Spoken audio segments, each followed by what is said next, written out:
به خانه خدا و مساجد. Ըստ Թեհրանի քաղաքապետի ցույցերի ընթացքում հրդեհվել է 42 ավտոբուս եւ շտապօգնության մեքենա, 10 պետական հիմնարկ, 24 բնակելի տուն։ حمله کردند. Արդեն 12-րդ օրն է իրանցիներն ավելի քան 100 քաղաքների փողոցներում դուրս են եկել հակակառավարական բողոքի ցույցերի։ Զանգվածային անհնազանդությունների ֆոնին իշխանությունները սահմանափակել են համացանցը եւ հեռախոսային կապն ամբողջ երկրում։ Թեհրանի բնակիչների պնդմամբ քաղաքի մի մասը դուրս է գալիս կառավարության վերահսկողությունից։ Բողոքի ցույցերի ընթացքում զոհերի թիվը հասել է 45-ի, այդ թվում անվտանգության ուժերի 8 աշխատակից։ Մոտ 2280 անց ձերբակալվել է։ ԱՄՆ նախագահ Դոնալդ Թրամփը հայտարարել է, որ հետևել է Իրանի վերջին շահի որդու Ռեզա Փահլավիի գործունեությանը եւ նրան համարում է հաճելի մարդ։ Թրամփը շեշտել է, որ այս պահին չի նախատեսում նրա հետ հանդիպել ԱՄՆ նախագահի կարգավիճակով։ Նրա խոսքով ներկայիս իրավիճակում ինքը վստահ չէ նման քայլերի օգտակարության հարցում։ Իրանի հոգևոր գերագույն առաջնորդ Ալի Խամենեին Սպիտակ տան ղեկավարի հայտարարություններին ի պատասխան ասել է, որ Թրամփը պետք է կենտրոնանա իր երկրի խնդիրների վրա։ Բոլորը պետք է իմանան, Իսլամական Հանրապետությունը իշխանության է եկել 100 հազարավոր ազնիվ մարդկանց արյան վրա։ Ցուցարարները իրենց հույսը կապելով Վաշինգտոնի հետ գործում են ի վնաս Իրանի։ Իսլամական Հանրապետությունը չի նահանջի ավիրողների հետ պայքարում, շեշտել է Խամենեին։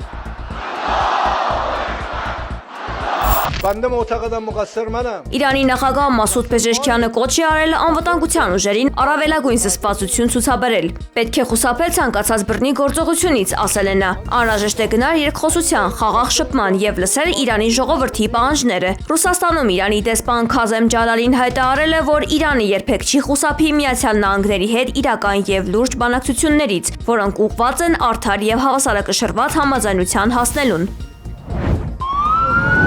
Հալեպում հրադադար է հաստատվել, որն ուժի մեջ է մտել տեղական ժամանակով ժամը 3-ից, հայտնել է Սիրիայի պաշտպանության նախարարությունը։ Նախարարության Telegram ալիքը հաղորդել է, որ որոշումը կայացվել է քաղաքում բախումների դադարեցման նպատակով։ Այժմ Շեխ Մաքսուդ եւ Աշրաֆիե շրջաններում պարետային ժամ է հայտարարվել։ Նախորդին սիրիական բանակը կոչ էր արել Հալեպի բնակչությանը տարհանվել եւ տեղակայվել հնարավորինս անվտանգ վայրերում։ Պաշտպանության նախարարությունը հայտարարել էր քրդերին պատկանող ենթակառուցվածքները որպես ռազմական դիրքեր դիտարկելու մասին։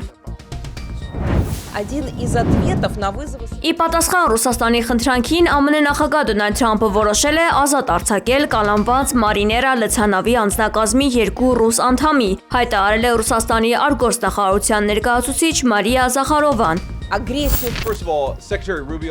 Ավելի վաղ ԱՄՆ փոխնախագահ J.D. Vance-ը հայտարարել էր, որ կալանված նավթատարն իրականում ռուսական չի եղել եւ պատկանել է մասնավոր փոխադրողի։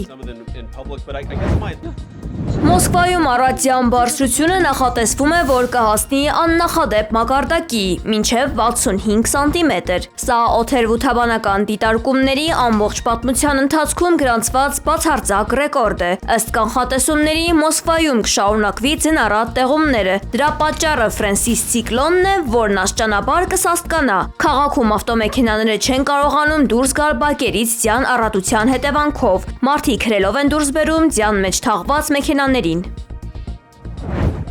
К сожалению, сегодня совсем недоброе утро.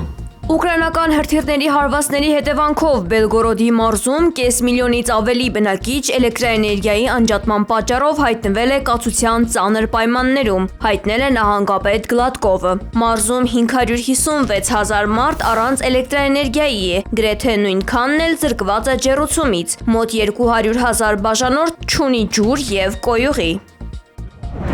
10 приоритетных направлений. Ռուս զինծառայողներն ուկրաինական կարևորագույն թիրախներին օրեշնի քրթիրային համակարգով զանգվածային հարված են հասցրել Ռուսաստանի Դաշնության նախագահի նստավայրի վրա Կիևի հարձակմանն ի պատասխան, հայտնել է Ռուսաստանի Դաշնության պաշտպանության նախարարությունը։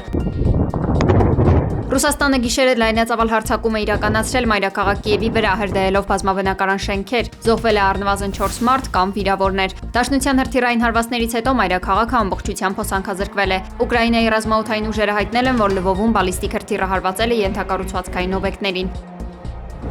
պարոն գեներալ։ Գեներալ-մայոր Կարեն Շաքարյանին Արցախի նախագահի պաշտոնակատար Աշոտ Դանիելյանը զրկել է Արցախի հերոս բարձրագույն կոչումից, այս մասին Դանիելյանը հրամանագիր է ստորագրել։ Հավաքին այս մասով խնդրեմ պարոն գեներալ։ Շաքարյանը միացել է Հայաստանի վարչապետի հակաեկեղեցական արշավին եւ անցած կիրակի մասնակցել Երևանում տեղի ունեցած ուխտերթին։ Արցախցիների այսպես վրդովեցրել էր, որ թեմի առաջնորդը միացել է օրինակ եպիսկոպոսներին։ Դե հետաքրքրում է արցախցիներ, օրինակ ձեր ընկերները մարտական այթվում Բաքվի բանդերում են։ Ինչպես է այս ամենին արձագանք։ Ինչպես։ Զբաղված եմ հետո։ Բայց ինչպես է այդ ամենին վերաբերվում։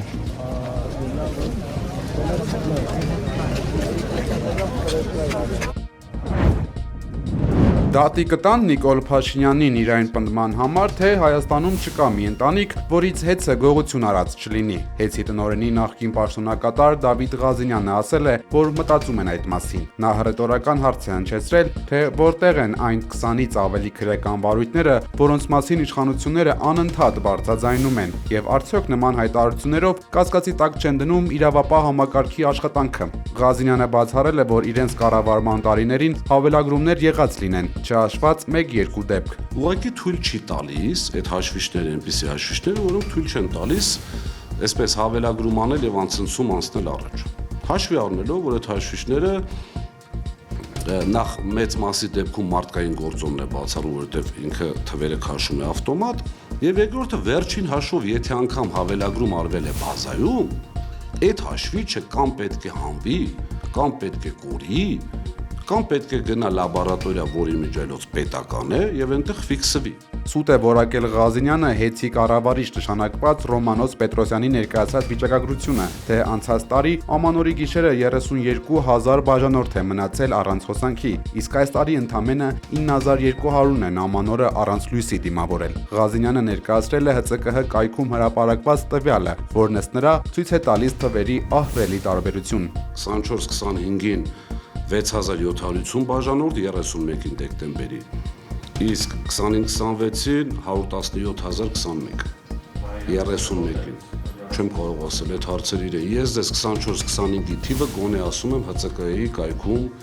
մեզ կողմից տրված հաշվետվությունը։ Խոսելով հեծի գնման մասին, հեծի տնօրենի նախկին պաշտոնակատար Դավիթ Ղազինյանը նշել է, որ հեծի լիցենզիայի զրկումից 53 օր անց որևէ բանակցություն չի եղել կառավարության եւ հեծի սեփականատեր Սամվել Կարապետյանի միջև։ Ըստ Ղազինյանի, իշխող քաղաքական ուժը տեսնելով Սամվել Կարապետյանի աճող վարկանիշը, բառացիորեն վախենում է նրանից։ Իրենք ամբողջ թիմով լծվում են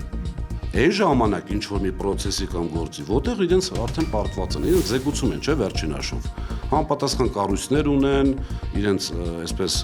տարբերակներն ունեն ճշտելու ինֆորմացիան։ Իրենց զեկուցում են, որ չի աշխատում։ Սամվել Կարապետյանի ռեյտինգը հակառակը բարձրանում է։ Հիմա ինչ պետք է անել այդ ժամանակ։ Սկսել արդեն մարդ առանց կանոններ։ 100%-անոց ստեր տարածել, վերջ, որը նորից չի աշխատելու։ Բարենորոգման կողմնակիցները պետք է պատարագի մասնակցեն բոլոր եկեղեցիներում։ Հայաստանի վարչապետ Նիկոլ Փաշինյանն այսուհետ ամեն կիրակի պատարագի կմասնակցի առանց զգուշացնելու, թե որ եկեղեցի է գնալու։ Նա առավոտյան հերթական տեսանյութն է հրապարակելու նշել, որ եկեղեցու բարենորոգման մասնակիցների օրակարգի մեջբերում առաջիկա ամենակարևոր անելիքն է քրիստոնեական սիրով խոսել քահանաների հետ, որպեսզի նրանք Սուրբ Եվանիմա պատարագի ընթացքում չհիշատակեն Կտրիչ Ներսյանի անունը։ Փաշինյանի խոսքով տարբեր համայնքների քաղաքացիներ իրեն հրավիրում են մասնակցելու իրենց բնակավայրերի եկեղեցիներում պատարագի։ Երկրի վարչապետը սակայն պայման է դնում, որ հրավերը կընդունի միայն, եթե նրանք նախապես քահանաների հետ պայմանավորվեն, որ պատարագի ընթացքում չհիշատակվի վեհափառի անունը։ 2025 թվականին Ադրբեջանի տարածքով Հայաստան է մտել 6580 տոննա հացահատիկ, 1000 տոննա ղազախական եւ 5580 տոննա ռուսական, ինչպես նաեւ 1210 տոննա ադրբեջանական բենզին, հայտնել է էկոնոմիկայի նախարար Գևորգ Պապոյանը։ Պապոյանի խոսքով 2026 թվականի հունվարի 8-ի դրությամբ Ադրբեջանի տարածքով Հայաստան է մտել 8485 տոննա ռուսական հացահատիկ, իսկ 4103 տոննան դեռ ճանապարհին է, ինչպես նաեւ ճանապարհին է 7600 տոննա ադրբեջանական նավթամթերք, որից 6100 տոննան բենզին է, 1500 տոննան դիզել։ Էկոնոմիկայի նախարարը երեկ հաստատել էր տեղեկությունը, որ Ադրբեջանից Հայաստան մի քանի հազար տոննա վառելիքի հերթական խմբականակն է գալիս։ Ոչ միայն պրեմիում, այլ նաև ռեգուլյար տեսակի բենզին, որը նույնպես շուկայականից մինչև 80 դրամ էժան է լինելու, ասել էր Պապոյանը։